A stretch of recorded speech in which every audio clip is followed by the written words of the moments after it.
The summer heat pressed against my skin the moment I stepped out of the cab in front of my parents' house. The familiar scent of freshly cut grass mixed with the distant hum of cicadas felt like a warm welcome. I hadn't been home in nearly 2 years, and now, with my life in the city feeling like one long blur, I was ready for something slower. Something familiar. The screen door creaked open before I could even knock. "Hey, stranger," my brother Mark grinned, stepping out to hug me.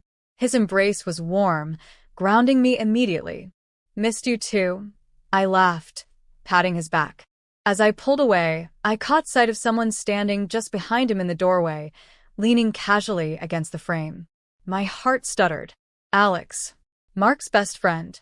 He'd been around since high school, tall, athletic, with a smile that used to make me forget whatever I was saying mid-sentence. Now he looked even better than I remembered. His jawline had sharpened, his brown hair fell in just the right disheveled way, and his eyes.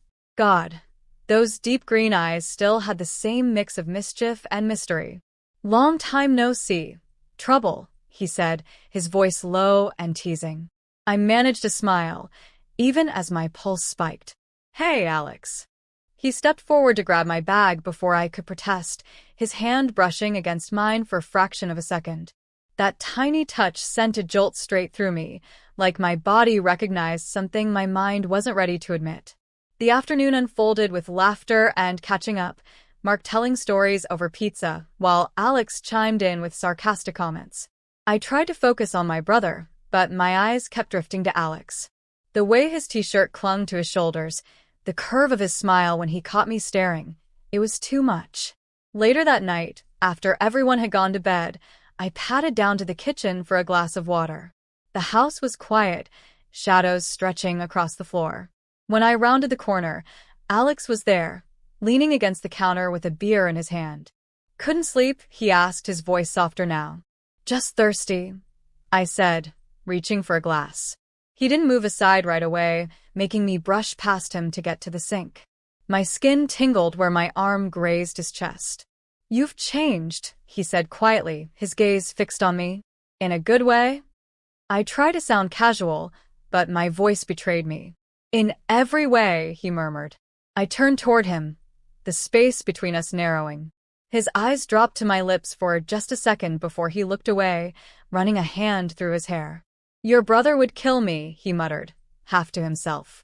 The words were a reminder and a warning, but the way he looked at me, it was the kind of look that promised trouble, the kind I knew I wouldn't walk away from. I leaned against the counter, holding my glass but not drinking.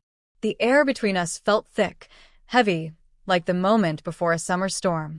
"You know," I said softly, "you don't have to act like I'm still that awkward kid tagging along after you and Mark." Alex's mouth curved into the faintest smile.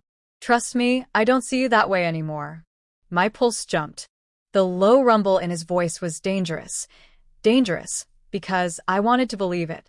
He took a slow sip of his beer, his eyes never leaving mine. "But your brother, he's still got that big protective streak."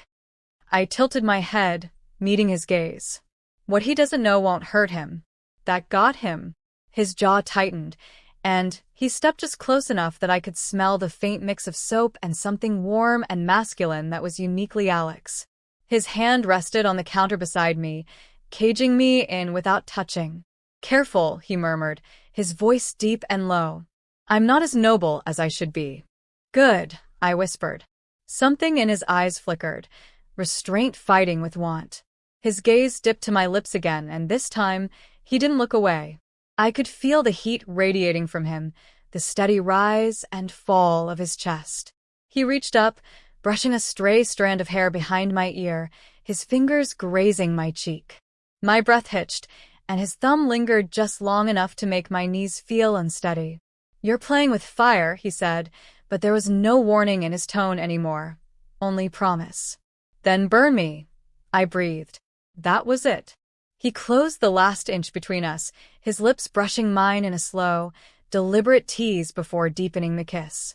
His hand slid to the back of my neck, pulling me closer, and my glass of water was forgotten on the counter. The kiss was hot, urgent, but still controlled, like he was holding back more than he was giving. And I wanted all of it. When he finally broke away, his forehead rested against mine, his breath uneven. "We can't," he said, but his hands didn't leave me. "I know," I whispered, "but I don't care." For a long moment, we just stood there in the dim kitchen light, the silence louder than words. Then he stepped back, running a hand over his face. "Go to bed, before I do something your brother will never forgive me for." I walked away slowly, my heart pounding, my lips still tingling. But as I reached the stairs, I glanced back and saw him watching me, his eyes dark, his grip tight around that beer bottle like it was the only thing keeping him in place. 2 days later, Mark announced that we'd all spend the weekend at the lake house. It was our family's favorite summer getaway, the kind of place where the air smelled like pine and the nights stretched endlessly under a blanket of stars. The drive up was easy, laughter filling the car as Mark told some ridiculous story about college. I sat in the back seat, my eyes drifting to the rearview mirror every now and then, catching Alex's gaze when he thought I wasn't looking. Every one of those stolen glances sent a little shiver down my spine. By the time we arrived, the sun was low, painting the water in shimmering gold. Mark unloaded the car and headed inside to get the generator running. That left me and Alex alone on the small dock, the lake calm and glassy. "Miss this place," I said, kicking my sandals off to dip my toes into the water. "Yeah," he replied, his voice softer now. "Some things never change, but some things do." I looked up, finding him watching me with that same look from the kitchen, a mix of hunger and restraint. My chest tightened. "Alex," I started, but my voice trailed off when he stepped closer, his hand brushing mine. He crouched down beside me, close enough that I could feel his breath against my neck. "You've been driving me crazy," he murmured. "Ever since you walked through that door the other night." I swallowed hard. "Then stop holding back." His eyes darkened, and for a moment he didn't move, as if weighing the last bit of self-control he had. Then he reached for me, his hand sliding to the back of my neck, pulling me in. The kiss this time was nothing like the first. It was hungry, urgent, full of the tension we'd both been pretending wasn't there. I leaned into him, my fingers tangling in his hair as he deepened the kiss, his other hand gripping my hip. The scent of pine and the cool brush of the lake breeze only made the heat between us more intense. When we broke apart, our breathing ragged, he pressed his forehead to mine. "If we keep going like this..." "I don't want to stop," I said quickly, my voice shaking, not from fear, but from how badly I meant it. He let out a low laugh, one that was almost a groan. "You have no idea what you're doing to me." "I think I do," I whispered, my thumb brushing his jaw. A sound from inside the cabin made us freeze, Mark calling for Alex. We stepped apart quickly, but my lips still tingled, and his eyes told me this was far from over. That night, the cabin was quiet except for the soft creak of the old wood and the faint hum of crickets outside. Mark had gone to bed early after a couple of beers, leaving me alone in the small living room with the glow of a single lamp. I sat curled up on the couch, pretending to scroll through my phone, but really, I was just listening, waiting. I didn't have to wait long. The door to the small back room opened, and Alex stepped out, barefoot, wearing a simple t-shirt and sweatpants that somehow made him look even more dangerously good. "Couldn't sleep?" he asked, his voice low. "Not really," I said, tucking my legs beneath me. "You." He shook his head and came to sit on the other end of the couch. For a moment, neither of us spoke. The air was thick with everything we weren't saying. Then he leaned forward, resting his elbows on his knees. "You know I've been trying to do the right thing," he said slowly. "But every time you look at me the way you do, I forget why I'm supposed to stop." My pulse kicked hard in my chest. "Then maybe you shouldn't stop." His eyes locked on mine, dark and unblinking. He shifted closer, so close our knees touched, and I could feel the warmth radiating off him. "Once I start, I'm not going to be able to go back," he warned, his voice almost a growl.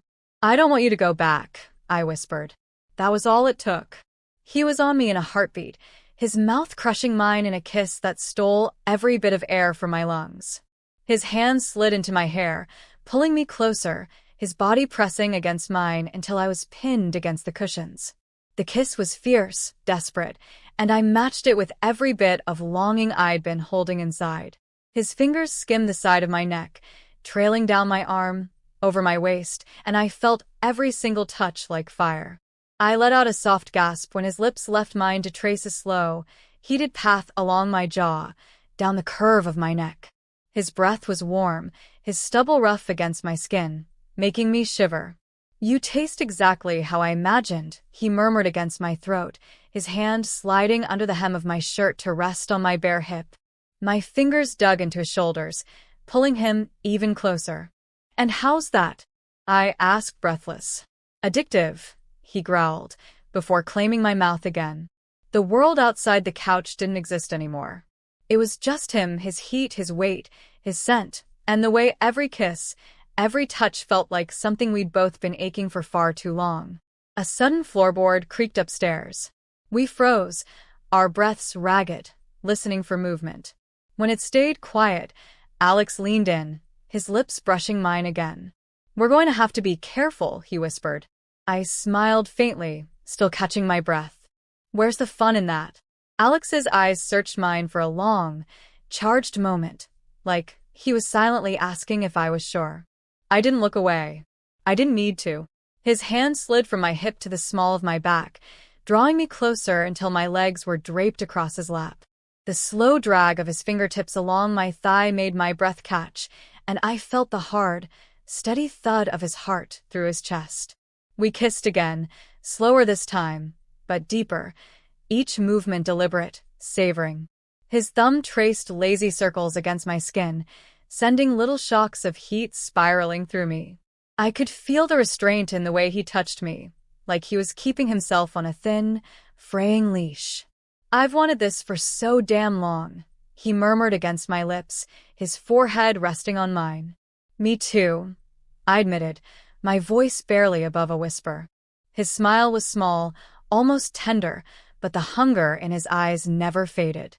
He kissed me once more, lingering, then pulled back just enough to press a final soft kiss to my temple. "We'll finish this," he promised, his voice low and certain. "But not here. Not when we're one creaky floorboard away from disaster." I nodded, though the heat between us made it hard to think. I reluctantly shifted off his lap, and he stood, brushing his hand along mine one last time before heading toward the back room. I sat there a moment longer, my lips swollen, my pulse still racing, the faint taste of him on my tongue. I knew tonight was only the beginning, and the next time we were alone, there'd be no holding back at all.